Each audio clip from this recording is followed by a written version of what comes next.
ദേശീയ രാഷ്ട്രീയത്തിലും ജാർഖണ്ഡ് രാഷ്ട്രീയത്തിലും ഒരുപോലെ സവിശേഷ സാന്നിധ്യമായിരുന്നു ജാർഖണ്ഡ് മുക്തി മോർച്ച നേതാവും മുൻ മുഖ്യമന്ത്രിയുമായ ഷിബു സോറൻ.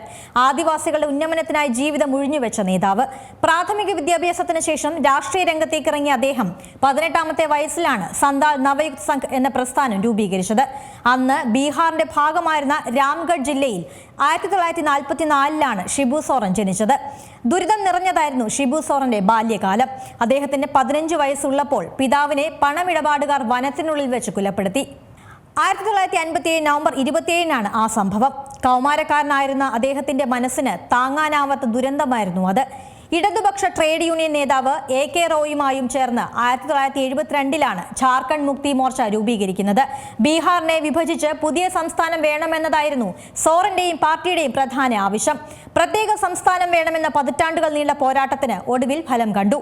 2000 നവംബർ 15-ന് ജാർഖണ്ഡ് എന്ന സംസ്ഥാനം രൂപീകൃതമായി. 1977-ൽ തിരഞ്ഞെടുപ്പ് രാഷ്ട്രീയത്തിലേക്ക് ഇറങ്ങി.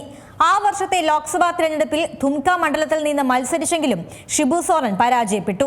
പിന്നീട് 8 തവണ ലോക്സഭാ അംഗമായി. 3 തവണ വീതം ജാർഖണ്ഡ് മുഖ്യമന്ത്രിയായും മൻമോഹൻ സിംഗ് സർക്കാരിൽ കൽക്കരി വകുപ്പ് മന്ത്രിയായും പ്രവർത്തിച്ചു. 2005-ലാണ് ആദ്യമായി ജാർഖണ്ഡ് മുഖ്യമന്ത്രിയാകുന്നത്. 10 ദിവസം മാത്രമാണ് സോറന് മുഖ്യമന്ത്രി കസേര ലഭിച്ചത്. കേന്ദ്രമന്ത്രി സ്ഥാനത്ത് നിന്നും മുഖ്യമന്ത്രിയാകാനെത്തിയ സോറൻ നിയമസഭയിൽ വിശ്വാസ വോട്ട് നേടാനാകാതെ രാജിവെച്ചു. 2008-ൽ വീണ്ടും മുഖ്യമന്ത്രിയായി. 145 ദിവസം മാത്രം സർക്കാർ അധികാരത്തിലിരുന്നു. 2009-ൽ വീണ്ടും മുഖ്യമന്ത്രിയായെങ്കിലും കാലാവധി പൂർത്തിയാക്കിയില്ല. സഖ്യകക്ഷികൾ തമ്മിലുള്ള തർക്കം കസേര നഷ്ടപ്പെടുത്തി. 2004-ലാണ് മൻമോഹൻ സിംഗ് മന്ത്രിസഭയിൽ കൽക്കരി മന്ത്രിയാകുന്നത്. ആദിവാസികളും മുസ്ലിങ്ങളും തമ്മിലുള്ള സംഘർഷവുമായി ബന്ധപ്പെട്ട ചിരുതി കേസിൽ അറസ്റ്റ് വാറന്റ് പുറപ്പെടുവിച്ചതിനെ തുടർന്ന് സോറൻ രാജിവെക്കാൻ നിർബന്ധിതനായി. ജാമ്യം ലഭിച്ച ശേഷം മന്ത്രിസഭയിൽ തിരിച്ചെത്തിയെങ്കിലും ജാർഖണ്ഡ് മുഖ്യമന്ത്രിയാകുന്നതിനായി രാജിവെച്ചു.